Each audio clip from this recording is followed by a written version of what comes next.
19 জুলাই ঐতিহাসিক জাতীয় সমাবেশ সফল করার আহ্বান।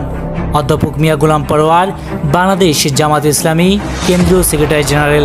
3 জুলাই বৃহস্পতিবার বেলা 11টায় বাংলাদেশ জামাত ইসলামের কেন্দ্রীয় কার্যালয়ে সংগঠনের সেক্রেটারি জেনারেল সাবেক এমপি অধ্যাপক মিয়া গোলাম পরোয়ারের সভাপতিত্বে ঐতিহাসিক জাতীয় সমাবেশ বাস্তবায়ন কমিটির এক বৈঠক অনুষ্ঠিত হয়।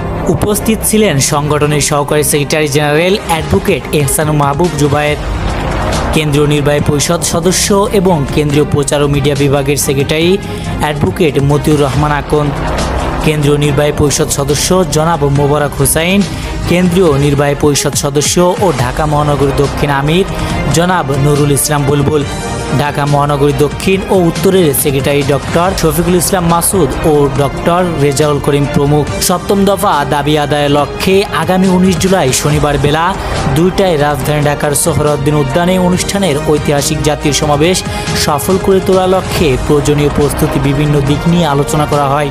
বৈঠকে অধ্যাপক মিয়া গোলাম পরোয়ার বলেন, জুলাই আগস্টের গণ অভ্যুত্থানের স্মৃতিবাহী সময়ে জাতীয় সমাবেশ জাতীয়ভাবে অনেক গুরুত্বপূর্ণ। রক্তের বিনিময়ে স্বৈরাচারের কবল থেকে দেশকে মুক্ত করার পর গণ অভ্যুত্থানের মূল উদ্দেশ্য বাস্তবায়নের লক্ষ্যে জামাত ইসলামের জাতীয় সমাবেশ আয়োজন করেছে। আসন্ন জাতীয় সমাবেশ সফল করার জন্য তিনি সংগঠনের সর্বস্তরের জনশক্তি ও দেশবাসীর প্রতি উদারত আহ্বান জানান। জামাত ইসলামের ঘোষিত 7 দফা আন্দোলনের মাধ্যমেই ছাত্র জনতার গণ অভ্যুত্থানের সফলতা অর্জন করতে হবে।